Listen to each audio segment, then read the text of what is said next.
ጤና ይስጥልኝ የአዲስ ጆርናል ዩቲዩብ ቻናል ተከታዮቻችን፣ ለዛሬ አንድ ጽሑፍ ይዘንላችሁ መጥተናል። ላይክ፣ ሰብስክራይብ፣ ሼር በማድረግ ሀሳባችሁን ደግሞ ኮሜንት ላይ በማስፈር አብራችሁን ነው።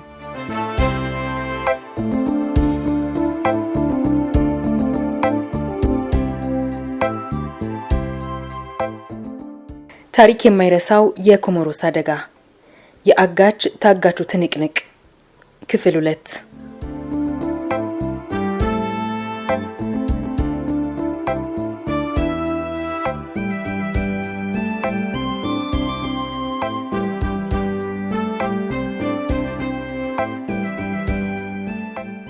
አውሮፕላኑ በአንድ ሞተር ብቻ ከዚህ ከፍታ ላይ መቆየት ስለሚከብደው ቁልቁል መውረድ ጀመርኩ።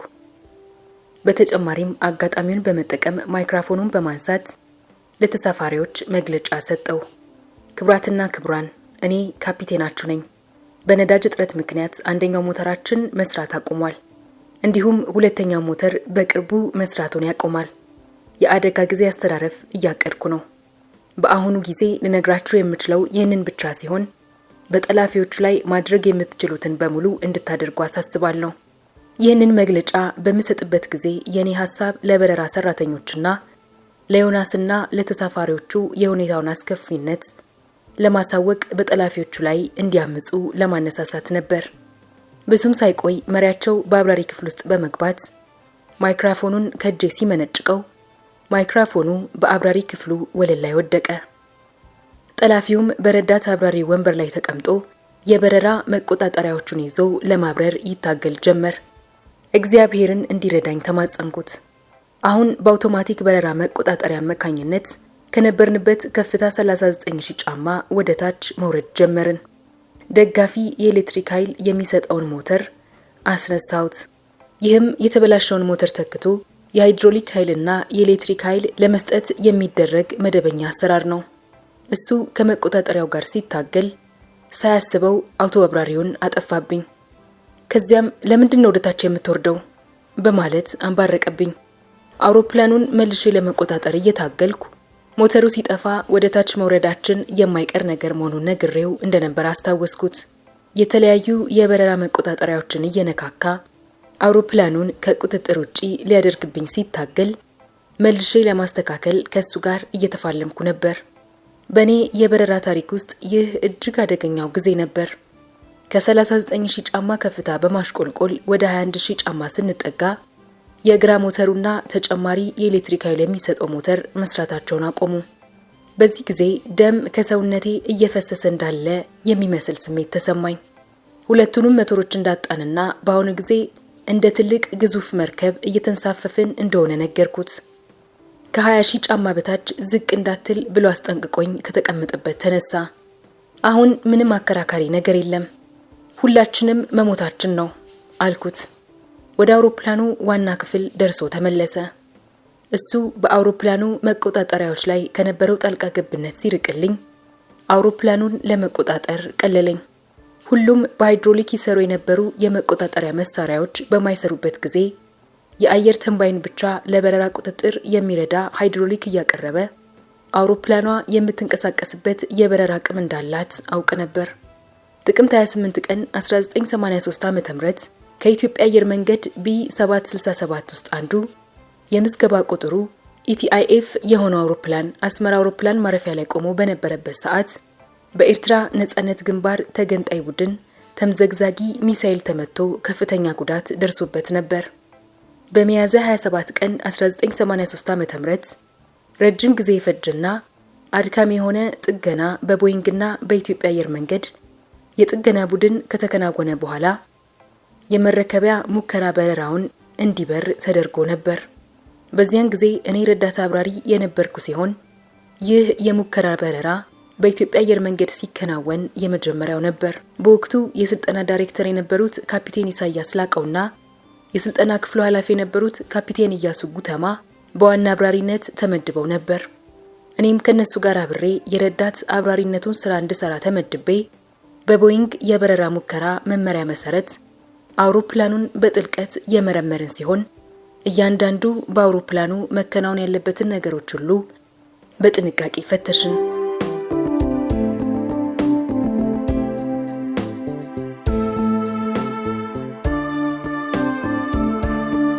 ሁለቱ አብራሪዎችና እኔ በተለያየ ብልሽት ወቅት አውሮፕላኑ እንዴት ሊሰራ እንደሚችል ብናውቅም በውን በመጽሐፉ ላይ የተጻፉትን ሁሉ መንገደኛ በተሳፈረበት አውሮፕላን ላይ ለማድረግ መሞከር የማይፈቀድ የነበረ ሲሆን ይህ ያውኑ አጋጣሚ ግን ያንን ለማድረግ ሁነኛ ክስተት ሆነልኝ። ሁሉም የሃይድሮሊክ መሳሪያዎች በማይሰሩበት ጊዜ በነፋስ ኃይል የሚሰራ የአየር መቅዘፊያ ውልብልቢት የተወሰነ የበረራ መቆጣጠሪያዎችን ማንቀሳቀስ የሚችል የሃይድሮሊክ ኃይል ያቀርባል። ይህም ሁለቱም ሞተሮች ሲጠፉ በእነሱ ተነስቶ በአፋጣኝ መንቀሳቀስ ይጀምራል። ይህንን ማውቄ ቢ767 የተለያዩ እክሎች ቢያጋጥሙት እንኳን አውሮፕላኑን ማብረር እንደሚቻል እንድተማመን አድርጎኛል። በዚህ ጊዜ የነበረው ልዩነት ሁለቱም ሞተሮች መስራት በማቆማቸው የነበረው ብቸኛ የበረራ መቆጣጠሪያዎች የኃይል ምንጭ ከአየር ተርባይን የሚገኘው የሃይድሮሊክ ኃይል መሆኑ ነው። ሁለቱ ሞተሮች መስራት በማቆማቸው ምንም አይነት የሞተር ድምጽ ስላልነበር ጸጥታ ሰፈነ። ሁኔታውም አንዳች ግዙፍ ተንሳፋፊ አካልን እንደማብረር የሚቆጠር ነበር። እኔ በኮሞሮስ አውሮፕላን ማረፊያ ላይ ለማሳረፍ አቅጄ የነበረ ቢሆንም ከ15000 ጫማ በታች ስናሽቆለቁል ከጠላፊው ጋር እየታገልኩ ስለነበር የአውሮፕላን ማረፊያ ቦታ ከእይታዬ ተሰውሮ ጠፋብኝ። መጨረሻም የመንደርደሪያውን ቦታ ስመለከት ልደርስበት እንደማልችል ስለተረዳው ከዚያ ይልቅ አሸዋማ የባህር ዳርቻ ስላየው እዛ ላይ የውሃ ላይ አስተራረፍ ለማድረግ ወሰንኩ። አውሮፕላኑ እጅግ ፈጣን በሆነ የመምዘግዘግ ሂደት ላይ ሳለ ለምንድነው ከፍታን ለቅ የምትወርደው ብሎ ተቆጣና ለሁለተኛ ጊዜ ቀኝ ትከሻዬን በጠርሙስ መታኝ። እኔም ትከሻዬ ከላይ ላይ ተቆረጠ ያህል እየተሰማኝና ባረፈብኝ ምት እንደደነዘዝኩ መቆጣጠሪያዎች ላይ መፋለሜን ቀጥዬ ተወኝና ስራዬን ልስራበት በማለት ጮኩበት። በዝቅተኛ ከፍታ ወደ ባህር ዳርቻው እያመራው ነው። ከባህር ውሃ ወለል በላይ ያለኝ ከፍታ ምን ያህል እንደሆነ እርግጠኛ አልነበርኩም። ከተወሰነ ጊዜ በኋላ በአውሮፕላኑ የመንገደኞች ክፍል ውስጥ ድምጽ ሰማሁ። ጠላፊውም የረዳት አብራሪውን ወንበር ለቆ ተነሳ። በዚህን ጊዜ የሰማሁት የዮናስን ድምጽ ነበር። ወደ አብራሪው ክፍል እየሮጠ ልንሞት ነው፣ እኔ እሱን መርዳት አለብኝ በማለት እየጮኸ መጥቶ ረዳት አብራሪው መቀመጫው ላይ ተቀመጠ። ይህ የሆነው ከመከስከሳችን በፊት 2 ደቂቃዎች ያህል ሲቀረን ነበር። የወንበር ዙሪያ ቀበቶውን አጠበቀ። እኔም የትከሻ መደገፊያውን እንዲታጠቅ አዝዤው ከዚያም የቀኝ እጄ ህመም ስሜት ስለነበረው አውሮፕላኑን ከፍ የማድረጊያው መቆጣጠሪያ መሳብ እንዲረዳኝ ጠየቅኩት። የነበረው የአየር ግፊት አነስተኛ በመሆኑ መቆጣጠሪያዎቹ በራሳቸው እጅግ ጠንካራ ነበር። የትከሻ መደገፊያዬን እስከማስር ድረስ የአውሮፕላኑ አፍንጫ ከፍ እንዲያደርግ ነገርኩት። ነገር ግን እኔ መቆጣጠሪያዎቹን ስለቅለት ምን ያህል ጉልበት ተጠቅሜ እንዲያስኩት ስላላወቀ እሱ ለመያዝ ከበደው። እኔም በአፋጣኝ በኃይል የአውሮፕላኑን አፍንጫ በመጎተት ዮናሱን ጮክ ብዬ ግፊቱን ያዝ አድርግ አልኩት። እሱም እንዳልኩት አደረገ። ከዚያም ግን የት ነን ብሎ ጠየቀኝ። እኔም በኮሞሮስ ደሴት ላይ ነን አልኩት። ወደ ባህር ዳርቻው እየሄድን እንደሆነ ሲነግረኝ እኔም አውሮፕላኗን ወደ ባህር ዳርቻው ማስጠጋት እንዳለብንና በነፍስ አዳኞችም ልንገኝ እንደምንችል ነገርኩት። ጥቂት እንደቆየን ወደ ግራ መታጠፍ ጀመርን። ይህም በውሃ ላይ ለማረፍ ጥቅም ላይ በሚውለው ስልት መሰረት ለባህር ዳርቻውና ለማዕበሎቹ ትይዩ ሆነን ለማረፍ ነበር።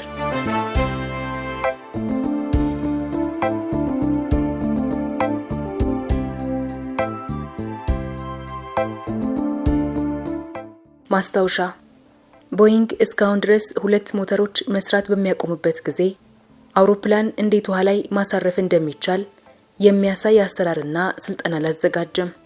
በሁሉም የቦይንግ አውሮፕላን የስልጠና መመሪያዎች ላይ ተጻፈው ሞተሮች በሚሰሩበት ጊዜ እንዴት ውሃ ላይ ማሳረፍ እንደሚቻል የሚያስረዳ መመሪያ ብቻ ነው። የጠላፊዎቹ መሪ ወደ ባህር ዳርቻው እየሄድን ነው ብሎ ዮናስ ሲናገር ሲሰማ ከዮናስ ጀርባ በመቆም መቆጣጠሪያዎቹን ለመያዝ በድጋሚ መፋለም ጀመረ። ዮናስም እባክህ ተወን፣ ይህንን እንኳን ራሳችንን እንስራ ብሎ ጮህበት። ከዚያም ዮናስና እኔ መቆጣጠሪያዎቹን ያዝን። ሰዎች እየተዝናኑ ከነበሩበት ስፍራ እስከምንርቅ ድረስ ወደ ግራ መታጠፋችንን ቀጠልን። ከዚያም የአውሮፕላኑ ክንፎች የተስተካከለ መደብ እንዲይዙ ለማድረግ ጥረት አደረግን። በ170 ማይሎች በሰዓት የአየር ፍጥነት ዝቅ ብለን የባህሩን ውሃ በስሱ ስንነካ ተሰማን። የመጀመሪያው ንክኪያችን ለስላሳ ነበር። ከአውሮፕላኗ ጋር ማውራት ጀመርኩ። ሉዙ የአውሮፕላኗ የምዝገባ የመጨረሻ ፊደሎች ነበሩ። ኢቲኤአይዜድ አይዞሽ፣ ይህን የውሃ ላይ አስተራረፍ ተጋግዘን ማድረግ እንችላለን አልኩ። በምናቤ አውራት ነበር። የኔ እቅድ አውሮፕላኗ በውሃ ላይ ስታርፍ በአውሮፕላኗ ላይ በተገጠሙት መንሳፈፊያዎች አማካኝነት በአፋጣኝ መንገደኞቹን ከአውሮፕላኑ በማስወረድ ሰዎችን ማዳን እንችላለን የሚል ነበር። ከዚያ ሁለተኛው የተንገጫገጨ ንክኪ ተፈጠረ። በውሃ ላይ ማረፍ እንደዚህ ነው እንዴ እያልኩ ራሴን እየጠየቅኩ ነበር። የሆነ ነገር እንደተፈጠረ ገባኝ። የአብራሪ ክፍሉ መስጠም ሲጀምርና በጨዋማ ውሃ ሲጥለቀለቅ ነው። ወዲያውም ውሃ ወደ አፌ መግባት ጀመረ። ከዚያ የወንበር ቀበቶዬንና የትከሻ መደገፊያዬን ፈታው። ወደ ቀኝ በመዞር ዮናስን ከአብራሪው ክፍሉ እንዲወጣ ልነግረው ስል ዮናስ ግን ቀድሞ ወጥቶ ነበር። ከዚያም የአብራሪ ክፍሉን በካፒቴኑ በኩል የሚገኘውን መስኮት በመክፈት ወጣው። ከውሃ ውስጥ ስወጣ ብዙ የአውሮፕላን አካል ግንጣይ፣ የሚንሳፍፉ ቦርሳዎች እንዲሁም በርቀት የተሰበረውን የአውሮፕላኑን ጭራና ክንፍ በሌላ ስፍራ ላይ ተመለከትኩ። አሁን አውሮፕላኑ እንደተቆራረጠ ተረዳው። ከዚያም በከፊል በአየር የተሞላ የህይወት ማትረፊያ መንሳፈፊያ ያገኘውና እዚያ ላይ ለመውጣት ሞከርኩ። ውሃውን ከፊቴ ላይ ለመጥረግ ግንባሬን ስዳስስ እጄ በደም ተለወሰ። ነገር ግን በግንባሬ ላይ እንዴት ጉዳት እንደደረሰብኝ አላወኩም። ከጥቂት ጊዜ በኋላ ዮናስ ሲጠራኝ ሰማሁ። ከዚያም እኔን ለመርዳት መጣ። እንዴት ነህ በማለት ጠየቀኝ። ደህና አይደለሁም፣ ፊቴ በደም ተለውሷል አልኩት። የአብራሪ ክፍሉን መስኮት ለመክፈት ስፍጨረጨር የጠጣሁት ጨዋማ ውሃ የህይወት ማትረፊያ መንሳፈፊያውን እስከሚይዝበት ጊዜ ድረስ እያሳለኝ ነበር። የውሃው የሙቀት መጠን በጣም ዝቅተኛ ነበር። የአዲስ አበባ የቅድመ በረራ ቆይታን ጨምሮ በአብራሪ ክፍል ውስጥ ለ4 ሰዓታት ያህል ስለቆየው የውሃው ቅዝቃዜ ሰውነትን የሚያድስ ሆኖ አገኘሁት። ከዚያም ዮናስ በጠራቸው ጀልባዎች ውስጥ የነበሩ የነፍስ አድን ባልደረቦች ሁለታችንን ብቻ ወደ ባህር ዳርቻው አደረሱን። በዚህ ጊዜ በጣም ደክሞኝ ነበር። እፎይታ ስለተሰማኝ ለማሸለብ ስሞክር ዮናስ ደግሞ ደጋግሞ እየጠራኝ እንቅልፍ ከወሰደኝ ላልነቃ እንደምችል አስጠነቀቀኝ። እውነትም ከጥቂት ጊዜ በኋላ እንቅልፍ ቢወስደኝ ኖሮ ላገግም የማልችልበት ሁኔታ ይፈጠር እንደነበር በሐኪሞች ተነግሮኝ ነበር። ላጋላዋ የባህር ዳርቻ ካደጋው በኋላ በባህሩ ዳርቻ ላይ ስንደርስ በከተማዋ ሆስፒታል ውስጥ የሚሰራ ኢትዮጵያዊ የሕክምና ዶክተር እንዳለ የሆነ ሰው ነገረን። የሕክምና ባለሙያዎቹ ከተቀበሉን በኋላ ከሐኪሞቹ አንዱ ፊቴ ላይ ደም ተመልክቶ ቁስሉን ማከም አለብን ብሎ መስፋት ጀመረ። ቁስሉ ግንባሬ ላይ ስለነበር በሚሰፋበት ጊዜ በጣም ህመም ተሰማኝ። በተጨማሪም በቀዝቃዛው የባህር ውሃ ውስጥ የኔ ደንብ ልብስ ሸሚዝና ሱሪ ረጥበው ስለነበር ከቅዝቃዜው የተነሳም እየተንቀጠቀጥኩ ነበር። አንድ ሰው ነጭ ካናቴራ ሰጠኝና ለበስኩ። ዮናስም በወቅቱ አፍንጫው እየደማ ነበር። የተረፉትን የማዳን ጥረት ቢቀጥልም በማንኛውም ጊዜ ቦምቡ ሊፈነዳ እንደሚችል ተፈርቶ ነበር። ሆኖም ግን ማን አውሮፕላን ውስጥ ቦምብ አለ ብሎ እንደተናገረ አላውቅም። ከዚያም የማዳን ሂደቱን እንዲቀጥሉና ምንም አይነት ቦምብ እንደሌለ ነገርኳቸው።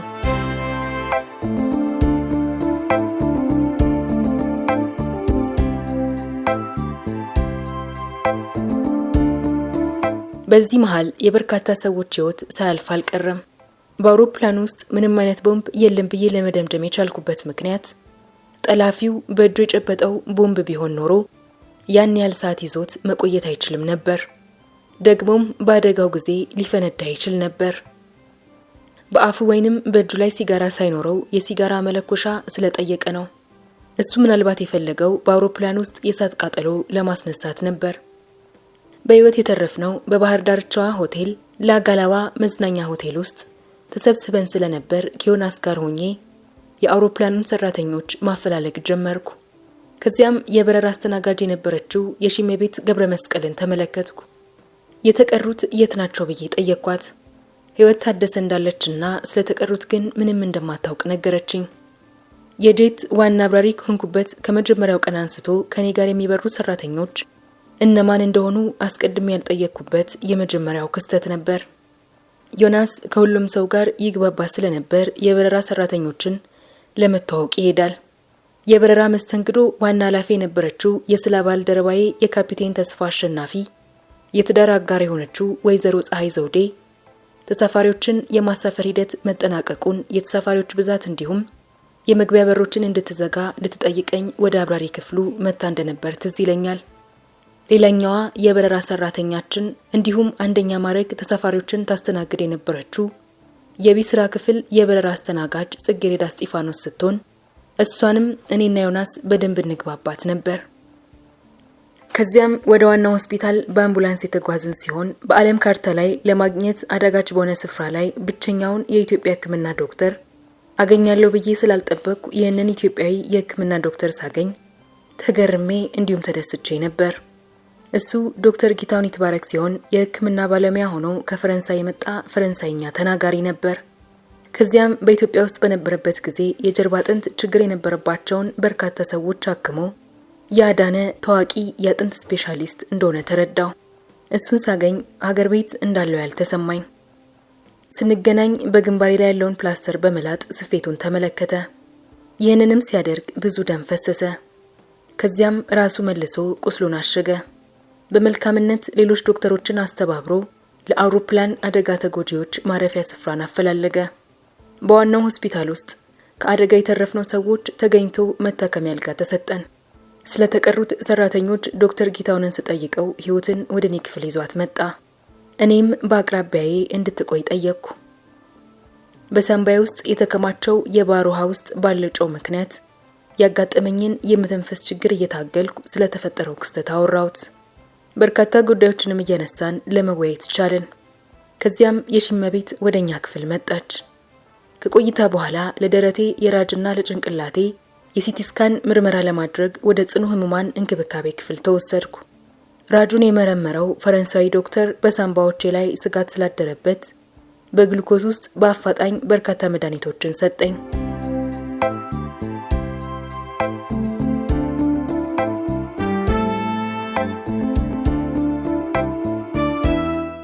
ቅዳሜ ሌሊቱን ማለትም ለእሁድ አጥቢያ የደህንነት ቢሮ ባልደረባ፣ የኢትዮጵያ ሲቪል አቪዬሽን ባለስልጣን፣ የኢትዮጵያ የአየር መንገድ አስተዳደር የበረራ ኦፕሬሽንና የጥገና ስራ አስፈጻሚ ኃላፊ፣ የበረራ ኦፕሬሽንና የስልጠና ክፍል ዳይሬክተር ካፒቴን ብርሃኑ አበራ፣ የኢትዮጵያ አብራሪዎች ማህበር ተወካይ ካፒቴን የግዜሩ በለጠ መጡ። ከነሱም ጋር የሕክምና አገልግሎቶች ዳይሬክተር ዶክተር አይናለም ገብረ ማርያም፣ ዶክተር ሽብሩ አስፋውን እንዲሁም በኢትዮጵያ አየር መንገድ በተማሪነት ከተቀላቀልኩበት ጊዜ ጀምሮ የማውቃትን ዋና ነርስ ሲስተር ቤይሩት አብርሃምንና ሲስተር አበባ ጸጋይን ያካተተ የሕክምና ቡድን እኛ ዘንድ ደረሰ። ከኢትዮጵያ ሲቪል አቪዬሽን የአውሮፕላን አደጋ መርማሪ ቡድን መካከል የረጅም ጊዜ ጓደኛ የሆነው መስፍን ፍቅሩ ይገኝ ነበር። ከሱ ጋር በዩኒቨርሲቲ የመጀመሪያ ትውውቃችን በኢትዮጵያ አየር መንገድም ቀጥሏል። እሱ ከኔ በፊት የአቪዬሽን የጥገና ቴክኒሻኖች ትምህርት ቤትን ተቀላቅሏል። ለሰርጌ ሚዜዎች ከነበሩት ጓደኞቼ መካከልም አንዱ እርሱ ነበር። በዚያ ጊዜ የራሴን ሰዎች ሳገኝ ከፍ ያለ ደስታ ነበር የተሰማኝ። በዚህ ቀን አውሮፕላኑ ለምን እንደተሰባበረ ተረዳው። ናይሮቢ ከነበረው የአሜሪካ ኤምባሲ ጽሕፈት ቤት የመጣ ቡድን አውሮፕላኑ ወደ ተከሰከሰበት ስፍራ መጥቶ ነበር። ይህም የሆነው በህንድ ቦምቤ ከተማ ውስጥ የአሜሪካ ኤምባሲ ቆንጽላ ጀነራል የሆነው ሚስተር ፍራንክ ሃድልና ባለቤቱ ቻኒያ ኮምቤ መጥተው ወደ ናይሮቢ በሚጓዘው በዚህ በረራ ላይ ተሳፍረው ስለነበረ ነው። ቡድኑም ወደ እኔ በመምጣት ጥልቀት በሌለው በዚህ የባህር ክፍል ከአውሮፕላኑ በግራ በኩል የሚገኘው ሞተር ከባህር ውስጥ ቁጥቋጦ ጋር እንደተጋጨ ገለጹልኝ። ይህም የሆነው ለአብራሪዎቹ ሙሉ ለሙሉ የሚታይ ስላልነበረ ነው። የውሃው መጠን ከምሽት ይልቅ በቀን እንደሚጨምር ነገሩኝ። ወደ ውሃው ውስጥ ጠልቀው በመግባትም በስፍራው ላይ ቁጥቋጦዎችን ተመልክተው የተጎዳውን ሞተር ምስል አሳዩኝ። በተጨማሪም ፖሊሶች ከጠላፊዎቹ አንዱ ነው ተብሎ የተጠረጠረ አንድ የኬንያ ተሳፋሪ አምጥተው አሳዩኝ። እሱንም ተመልክቼ እንዳረጋግጥላቸው ጠየቁኝ። እኔም ተመልክቼው ከጠላፊዎቹ ውስጥ አንዱ እንዳልሆነ አረጋገጥኩላቸው። ደስታ ሲሰማውና ፊቱ ሲበራ ተመለከትኩ። ከዚህ በኋላ እሱ ላይ ምን እንደተፈጠረ አላውቅም። አንድ በጊዜው ያስከፋኝ ነገር ቢኖር የበረራ ኦፕሬሽን ጥገና ስራ አስፈጻሚ በዚህ አስከፊ ጊዜ ከኔ ጋር ሊነጋገር አለመምጣቱ ነበር። በእርግጥ የሱኔን ማግኘት በእኔ ሁኔታ ላይ ለውጥ ባያመጣም የአየር መንገዱ ስራ አስፈጻሚ እንደመሆኑ ይህንን ማድረግ ነበረበት ብዬ አምናለሁ። ከዚያ በኋላ እሱ የት እንዳለ ለማወቅ በፍጹም ፍላጎት አላደረብኝም። ከዚህ በመቀጠል የበረራ ቴክኒሻኑ ሺበሺ መልካ መጥቶ በጽኑ ህሙማን እንክብካቤ ክፍል ውስጥ ከኔ አጠገብ በሚገኝ አልጋ ላይ ተኛ። እየተጫወትን ሳለ ሁለቱም እግሮቹ መንቀሳቀስ እንደማይችሉ ሲነግረኝ እጅግ በጣም አዘንኩ። ከዚያ በመቀጠል ህይወት ታደሰ በጽኑ እንክብካቤ ክፍል ውስጥ እኛን ለመጎብኘት መጣች። ስለተቀሩት የበረራ ሰራተኞች መረጃ እንዳላት ጠይቂያት አንዳቸውም በህይወት እንዳልተረፉ ስትነግረን አብረን አለቀስን። እንደማን እንደነበሩ ጠይቂያት ስትነግረኝ በጊዜው ሁለቱ ትዝ ባይሉኝም ኋላ ግን አስታወስኳቸው።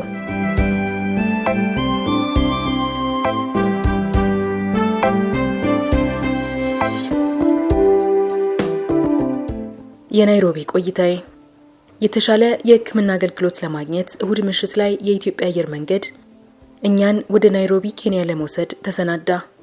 ከቀኑ 8 ሰዓት አካባቢ በአምቡላንስ ወደ አየር ማረፊያው ተወስደን ወደ ናይሮቢ ተጓዝን።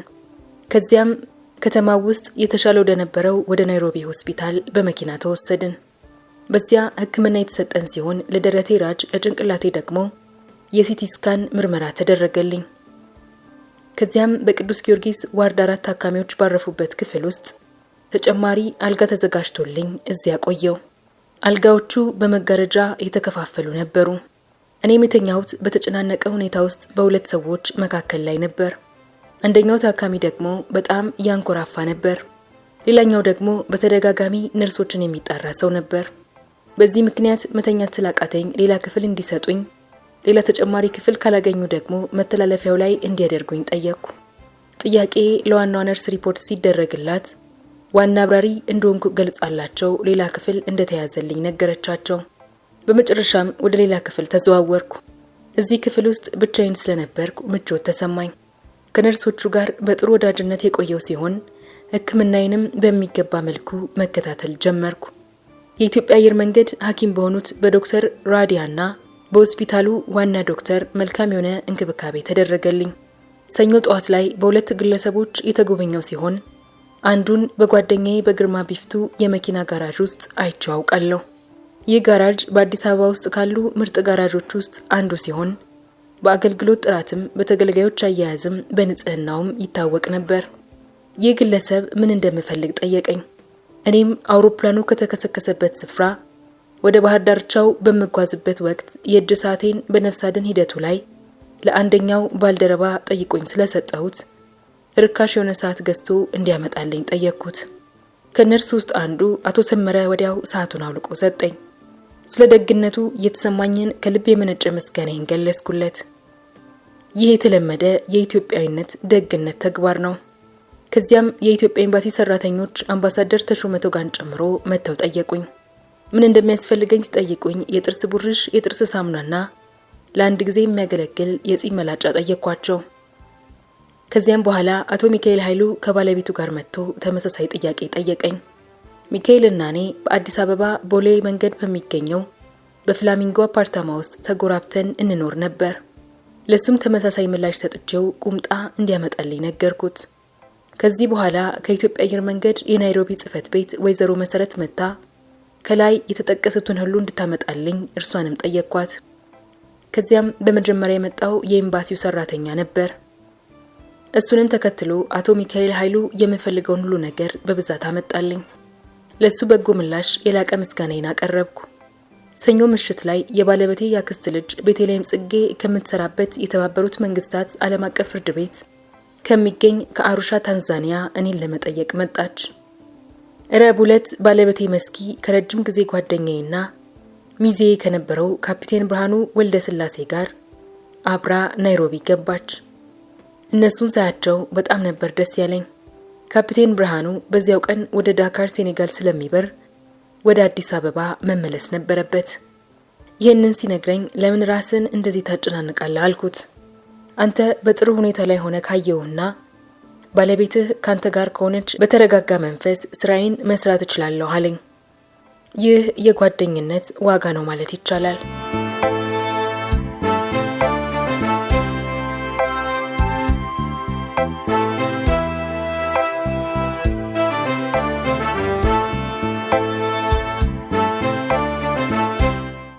ተጫዋች እንዲሁም ሩሩ ሰው ነው። ሆስፒታል ለቆ ወደ አየር ማረፊያው ከመሄዱ በፊት ባለቤቴን በኋላ ሁለታችሁ ብቻችሁን ስትሆኑ ተንከባካቢው ልብስ አልሰጡትም፣ ቀሚስ ነው ያለበሱት ብሎ ነገራት። የለበስኩት የሆስፒታል ልብስ እንደሆነ ያውቃል። ይህንን ያለው በሁኔታው ላይ ለመቀለድ ነበር። በናይሮቢ ቆይታዬ እዚህ የሚኖሩ በርካታ ኢትዮጵያውያን የጠየቁኝ ሲሆን የኢትዮጵያ ኤምባሲ ሰራተኞችም ሆስፒታል ውስጥ ከገባው ቀን አንስቶ በየቀኑ ሳይሰለቹ ጎብኝተውኛል። የተለያዩ የሃይማኖት መምህራን እየመጡ ጸሎት ያደርጉልን ነበር። ከማልረሳቸው ውስጥ አንዱ ዶክተር ቤተ መንግስቱ ነበሩ። ምክንያቱም ስማቸው ለየት ያለ በመሆኑ ነው። እዚሁ ሆስፒታል ውስጥ ለሕክምና እንዲገቡ የተደረጉት ከአደጋው ህይወታቸው የተረፈ ሌሎች ግለሰቦችም ወደ እኔ ክፍል በመምጣት ህይወታቸውን ስላዳንኩላቸው ያመሰግኑኝ ነበር። ለሁሉም እኔ ምክንያቱን ጉጂ የእነርሱ መዳን የእግዚአብሔር ፍቃድ እንደሆነ እነግራቸው ነበር። የበረራ አስተናጋጇ ህይወትና የሽመቤት ወዳረፍኩበት ክፍል እየመጡ አዘውትረው ይጠይቁኛል። እነሱም ሆስፒታሉን ለቀው ሊወጡ ሲሉ እኔ ወዳለሁበት ክፍል መጥተው ተሰናብተውኝ ወደ ኢትዮጵያ ተመለሱ። ህይወት ለደረሱባት ቀላል ጉዳቶች ሕክምና የተደረገላት ሲሆን የሽመቤት እንዲሁ ለመጠነኛ ጉዳቶቿና ለድንጋጤዋ ሕክምና ወስዳ ወደ ሀገራቸው እንዲመለሱ ሐኪሞቹ ወሰኑ። በሆስፒታል ውስጥ በነበርኩበት ጊዜ በቢቢሲ ጋዜጠኛ፣ በኒውስዊክ፣ በሲቢኤስ እንዲሁም በኬንያ ታይምስ ጋዜጣ አማካኝነት ቃለ መጠይቅ ተደርጎልኛል። ከዚያም የኬንያው ታይምስ ጋዜጣ ካፒቴኑ በታንዛኒያ ውስጥ ለማረፍ ጠይቆ የማረፍ ፍቃድ ተከልክሏል በሚል ርዕስ ዜና ሰራ። ይህ ግን ፍጹም የተሳሳተ ነበር። ይህንን የተዛነፈ መረጃ በተመለከተ ውይይት ለማድረግ በኬንያ የኢትዮጵያ አየር መንገድ ጽሕፈት ቤት ስራ አስኪያጅ የሆኑት ወይዘሮ ቆንጂት ወልደ ሩፋኤልን በስልክ ማነጋገር ነበረብኝ። ከዚያም እሳቸው 3 የኬንያ ጋዜጠኛ ዘጋቢዎች ጋር ደውለው ሁሉንም ወደ እኔ ሆስፒታል ክፍል እንዲመጡ አደረጉ። የሐሰት ዜና ስለዘገቡ በጉዳዩ ላይ ቅሬታ አቀረብኩላቸው። እኔም በታንዛኒያ ውስጥ ለማድረግ ፍቃድ ለመጠየቄን አረጋግጬላቸው ዘገባው እንዲስተካከል ጠየቅናቸው። ህዳር 20 ቀን ከሆስፒታል ወጥቼ ወደ ሳፋሪ ሆቴል ተወሰድኩ። በናይሮቢ ውስጥ የሚኖሩ በርካታ ጓደኞቼ በየቀኑ ይጠይቁኛል። ከነዚህ ውስጥ አንዱ አቶ አለበል ደርብ እንዲሁም ባለቤቱ ወይዘሮ ሮማን አሰፋ ነበሩ። እነርሱ መቼም ቢሆን የሚበላና የሚጠጣ ሳይዙ ባዶ እጃቸውን አይመጡም ነበር። ሁልጊዜም ትኩስ ምግብ፣ ፍራፍሬና ጭማቂ ይዘው ይመጡ ነበር።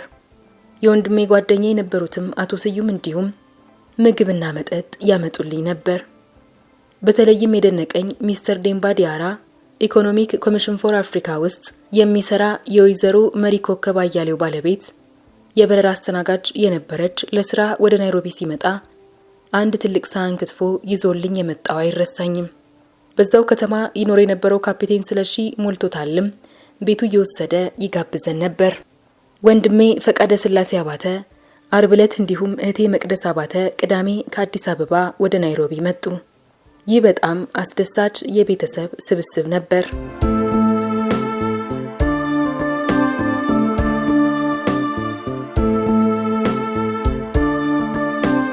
አዲስ አበባ ከኮሞሮስ አደጋ በኋላ። ከኮሞሮስ አደጋ በኋላ እኔና ባለቤቴ መስኪ ከናይሮቢ ህዳር 26 ቀን ወደ አዲስ አበባ ተመለስን። አዲስ አበባ ከአውሮፕላን ስንወርድ የኢትዮጵያ አየር መንገድ ዋና ስራ አስፈጻሚ የነበሩት ዶክተር አህመድ ኬሎ እንዲሁም የማርኬቲንግ ክፍል ኃላፊ የነበሩት አቶ ገብረ ህይወት፣ አብራሪ ባልደረቦቼ እንዲሁም የበረራ ሰራተኞችና ሌሎች የአየር መንገዱ ሰራተኞች ያላሰብኩት አይነት አስደሳች አቀባበል አደረጉልኝ። በሚገርም ሁኔታ አበባ ይዘው የተቀበሉኝ ልጆቼ ማያና አልፋ ልዑል ሲሆኑ ተከታትለው ስለተወለዱ እድሜያቸው 9 እና 7 ዓመታቸው ነበር። እነሱን በስስት እንዳቀፍኳቸው አይኖቼ እንባ አዘሉ። ከአደጋው ቀን ጀምሮ በህይወት ባልቆይ ኖሮ እነዚህ ልጆች ያላባት ይቀሩ እንደነበር ለመጀመሪያ ጊዜ አሰብኩ። ተጨማሪ እድሜ ስለሰጠኝና ከቤተሰብ ጋር ተመልሼ እንድቀላቀል ስለፈቀደልኝ እግዚአብሔርን አመሰገንኩት። ለረጅም ጊዜ ያህል አንዳንዶቻችን እንዴት በህይወት እንደቆየንና የተቀሩት ደግሞ እንዴት ህይወታቸው እንዳለፈ ስጠይቅ ቆይቼ በመጨረሻ መልሱን ከአንድ የኦርቶዶክስ ቤተክርስቲያን መምህር ለመረዳት ችያለሁ። ከአውሮፕላን ማረፊያው በኢትዮጵያ አየር መንገድ መኪና ወደ ቤታችን ተጓዝን። ይህም የሆነው መኪናዬ ሞተሯ ልነሳ ብሎኝ ቤት ትቼው ስለወጣው ነበር። ይህንን መሰል አቀባበል ስላዘጋጁልን አስተዳደሩን በጣም አመስግኛለሁ። ይህንን ፍጹም አልጠበቅኩም ነበር። በተለይ የበረራ ኦፕሬሽን ጥገና ኃላፊ የነበረው ግለሰብ በኮሞሮስ ሆስፒታል ውስጥ ከኔ ጋር ሳይነጋገር ስለቀረ ይህንን አቀባበል አልጠበቅኩም ነበር። ወደ ቤት ስንመጣ በቤተሰብ አባላት በጓደኞቼና ለኛ በጎ በሚመኙ ሁሉ የእንኳን ደህና መጣችሁ አቀባበል ተደረገልን። በዚያው ቀን 8 ሰዓት ላይ ከመኖሪያ ቤቴ ወደ አዲስ አበባ ፖሊስ ዋና ጽሕፈት ቤት ተወስጄ ስለ ጠለፋውና ስለ አደጋው እንዳስረዳ ተጠየቅኩ። ከዚያም በሚቀጥለው ቀን ወደ ደህንነት ሚኒስቴር ጽሕፈት ቤት ተወስጄ አቶ ክንፈ ገብረመድህን ጋር ቀርቤ እንዲሁም በሶስተኛው ቀን ወደ ቦርድ ሊቀመንበሩ ጽሕፈት ቤት ወደ አቶ ስዬ አብርሃ ቢሮ ተወስጄ የአውሮፕላን ጠለፋውን ሁኔታ እንዳብራራ ተጠየቅኩ። የሆነውን ሁሉ በሶስቱም ቦታዎች በዝርዝር አስረድቼ ወደ ቤቴ ተመለስኩ። ከጠለፋው በፊት በነበረው ምሽት ላይ እህቶቼንና እናቴን ለመጠየቅ ሄጄ ነበር። ለረጅም ሰዓታት ስናወራ ቆይተን ከዚያም ልጆቼን ለማግኘት ወደ ቤት አቀናው። ከዚያም አብረን ጥሩ ጊዜ ያሳለፍን ሲሆን በቀጣይ ቀን ጠዋት ላይ በረራ ስለነበረኝ እንዴት ቀናቸውን እንደሚያሳልፉ መርሃ ግብር አስቀምጠን ተኛን። በአደጋው ማግስት በጥሩ የጤና ሁኔታ ላይ የምትገኘዋ የ89 ዓመቷ እናቴ በጊዜው ስጋትና ጭንቀት እንደተሰማት ለእህቶቼ ትነግራቸው ነበር። ልዑልን ከ2 ቀን በፊት ነው ያየሁት፣ እንዲሁም ታላቅ ወንድሙን ከዚያ ቀን በፊት በነበረው ቀን ነው ያወራሁት ትላቸው ነበር። የተቀረው ቤተሰብ ስለ አደጋው ያወቀ ቢሆንም ሁኔታው ግን መቆጣጠር ስለሚከብዳት ለእርሷ ላለመንገር ወስነው በቤት ውስጥ ሁሉም የዜና ማሰረጫን በማጥፋት እርሷ እንዳትሰማ አደረጉ። ስለዚህ በቀጣይ ቀን አዲስ አበባ ደርሼ ከሚኒስቴሩ ጽሕፈት ቤት ወጥተን ቤቴ ካደረሱኝ በኋላ እናቴን ለማየት ሄድኩ። እሷም እኔን በማየቷ ደስ ተሰኝታ ራሴ ላይ ባርኔጣ አድርጌ ስለነበር ለምን ባርኔጣውን እንዳረኩት ጠየቀችኝ። እኔም ራሴን ብርድ ሲነካኝ ስለሚያመኝ ነው ብዬ መለስኩላት። ኮፍያውን ያደረኩበት ዋና ምክንያት ግን በአደጋው ጊዜ በደረሰብኝ ጉዳት በግንባሬ ላይ የነበረውን ጠባሳ ለመሸፈን ነበር።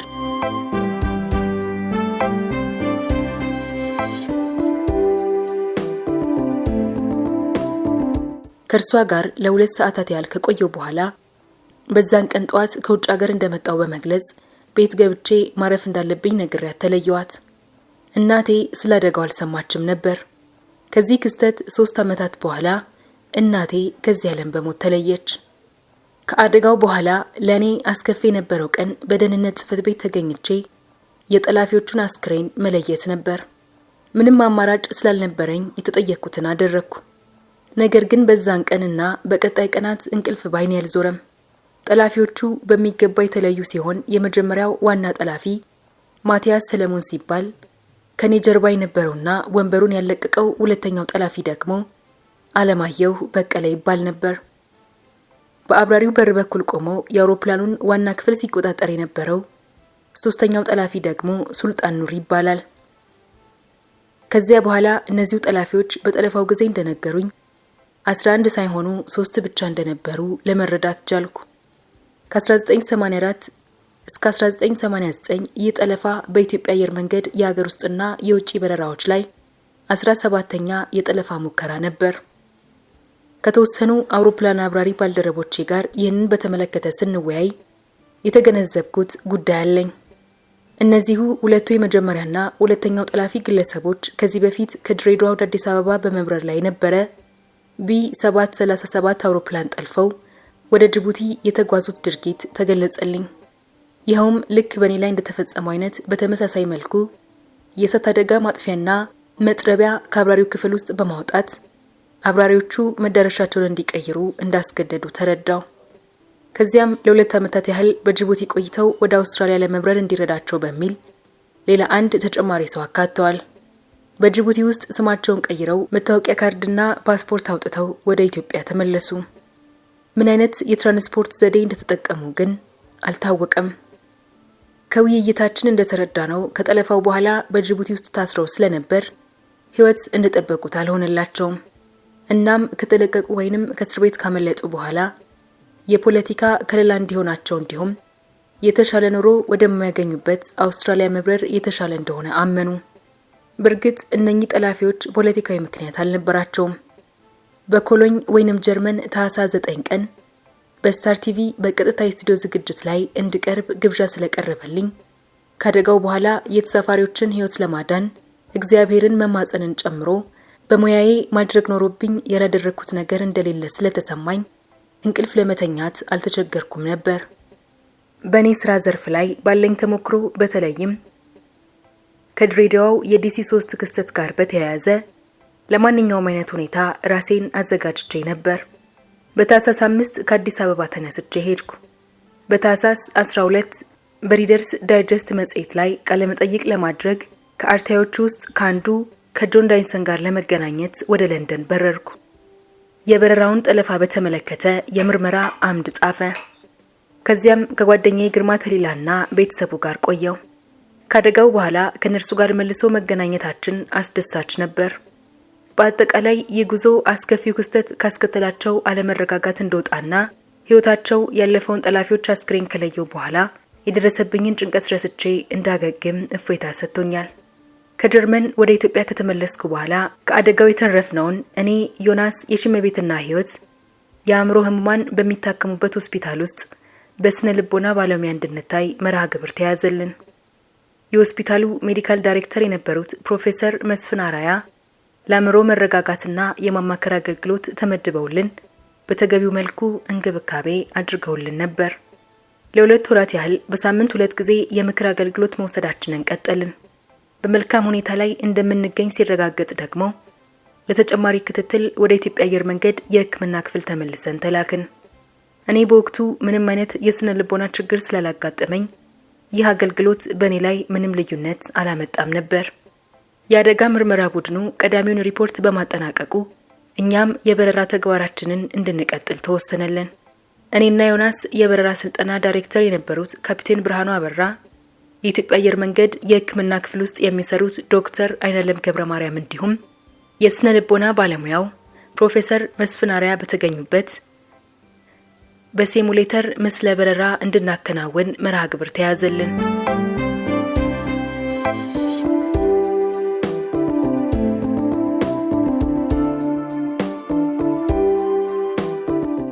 ይህንን መደበኛና የተለመደ ስልጠና ካከናወንን በኋላ በጠለፋው ጊዜ ያደረግነውን በምስል በረራ ላይ እንድናሳይ ተጠየቅን። በዚህ ጊዜ ግን ጠላፊዎች አልነበሩም። እኛም ሁለቱንም ሞተሮች አገልግሎት መስጠት አቁመው ያለምንም ጣልቃ ገብነት አውሮፕላኑን አብረን በተገቢ ሁኔታ አሳረፍን። በመደበኛ መልኩ ተሳፋሪዎችን ማስወጣት መቻላችንን አስመስክረን ችግር ሳይገጥመን ክፍለ ጊዜውን አጠናቀቅን። እነርሱም ለበረራ ብቁ እንደሆነን ስላመኑ ለ6 ወራት ያህል ያቆምነውን የበረራ ተግባር እንድንቀጥል ፈቃድ ተሰጠን። ይህ ለኔ አስደሳች ነበር። ለዚህን ያህል ረጅም ጊዜ እኔን ከበረራ ለማግለል በቂ ምክንያት እንደሌለ እያሰብኩ ስለነበር ወደ በረራ እመለስ ወይስ አልመለስ ይሆን የሚል ፍርሃት አድሮብኝ አያውቅም ነበር። ከአደጋው 6 ወራት በኋላ ለመጀመሪያ ጊዜ ወደ ፓይለት ክፍል ውስጥ ገባው። ይህም የሆነው ግንቦት 15 ቀን 1989 ዓመተ ምህረት በተደረገው በረራዬ ከታዛቢ አስተማሪ ጋር ነበር። ብዙም ሳይቆይ የመጀመሪያውን ብቸኛ በረራዬን አከናወንኩ። ልክ ከ15 ዓመታት በፊት ከበረራ ማሰልጠኛ አካዳሚ እንደወጣው ብቻዬን ሳበር ያጣጣምኩትን አይነት ስሜት ዳግመኛ ተሰማኝ። ፈጽሞ መከሰት ባልነበረበት በዚያ አሳዛኝ አደጋ ላይ ሕይወታቸውን ያጡ ባልደረቦቼና ተሳፋሪዎችን ሳስብ ይህንን እድል የሰጠኝን እግዚአብሔርን አመሰገንኩት። በተለያዩ ጊዜያት የበረራ ማህበረሰቡን ከሁኔታው መማር እንድችል በጠለፋው ጊዜ ስለተፈጠረው ሁኔታ መግለጫ እንድሰጥ ተጠይቄ ነበር። በካይሮ ግብጽ እንዲሁም በጄኔቫ ስዊዘርላንድ ውስጥ ዓለም አቀፍ የአየር መጓጓዣ ማህበር አያታ የበረራ ደህንነት ስብሰባዎች ላይ እንድታደምም ጭምር ተጋብዤ ነበር። በእነዚያ ስብሰባዎች ላይ ካነሳዋቸው ዋና ዋና ጉዳዮች ውስጥ አንደኛ ቢቻል ሁሉም መንግስታት ካልሆነም የዓለም አቀፍ በረራ ትራንስፖርት ማህበር አያታ አባል ሀገራት የአየር ውንብድና ተግባራትን በመቃወም በፖለቲካና ኢኮኖሚ ምክንያት ጥገኝነት ለሚጠይቁ ፍቃድ እንዲከለክሉ ማድረግ፣ ጥፋተኞችን ወደ ሀገራቸው መልሰው በመላክ ለፍርድ እንዲቀርቡ ማድረግና ውሳኔውን በዜና ማሰራጫዎች በዓለም አቀፍ ደረጃ እንዲሰራጩ ግፊት ማድረግ። ሁለተኛ አጥፍቶ ጠፊ ጥፋቶች ሊበራከቱ ስለሚችሉ ያንን ለመከላከል የደህንነት ጥንቃቄ ተግባራት ለሁሉም አፍሪካ ውስጥ ባሉ አውሮፕላን ማረፊያዎች እንዲተገበሩና የጥበቃና የመንገደኞች ፍተሻም ሊጠናከር እንደሚገባ አምነን ነበር። በሽብር ተግባር የሚጠረጠሩ ተሳፋሪዎችን ለምን ጉዞውን እንደሚያከናውኑ መጠየቅን ጨምሮ ከትኬት መሸጫ ቢሮዎች አንስቶ በረራ ላይ እስከ መሳፈር ድረስ ያሉ ሂደቶች ላይ ቃለ መጠይቅ ማድረግ ሊያካትት እንደሚያስፈልግ ገልጫለሁ። የአውሮፕላን አምራቾች በአውሮፕላን ውስጥ መጥረቢያ የሚቀመጥበት ስፍራ ለሁሉም ግለሰቦች ተደራሽና ተጋላጭ እንዳይሆን እንዲቀይሩት ሊነግሯቸውም ይገባል። ይህንንም በቀላሉ ለማውጣት በሚያስችል ቦታ ወይንም ሽፋን ሊያደርጉት ይገባል። 3ኛ የአብራሪዎች ክፍል በር ጥይት መከላከል የሚችልና ስለታማ መሳሪያዎችን የሚቋቋሙ ተደርገው ጥራታቸው ተሻሽሎ ሊሰራ እንደሚገባ አስረድቻለሁ። አየር መንገዶች የአየር ወንብድናን እንዴት ማስተናገድ እንደሚገባቸው የሚያሳዩ ፖሊሲዎችና አሰራሮች በዚህ መልኩ ማሻሻል ይችላሉ።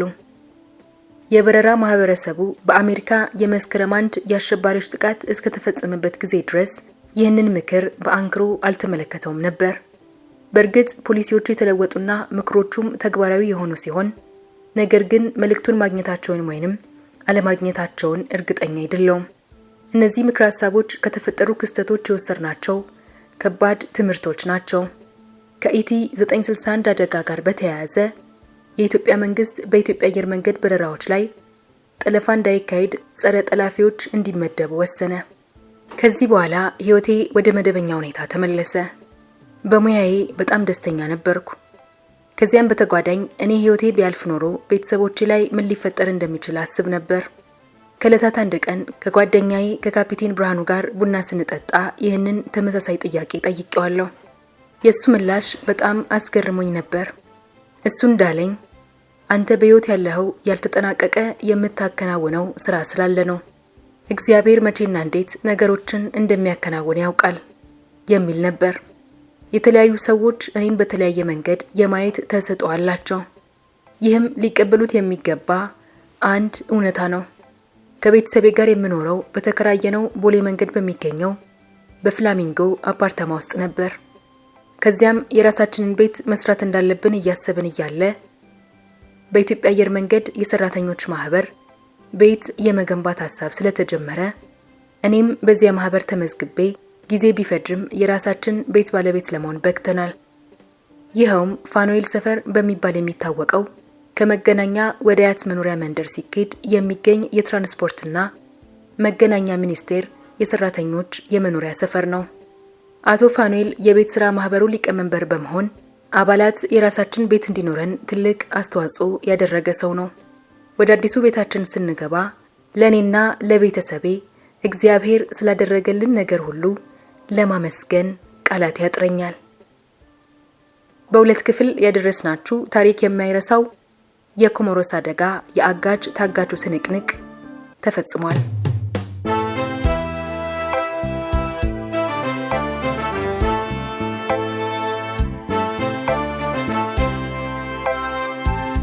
የዛሬ ታሪካችን እንዴት ነበር?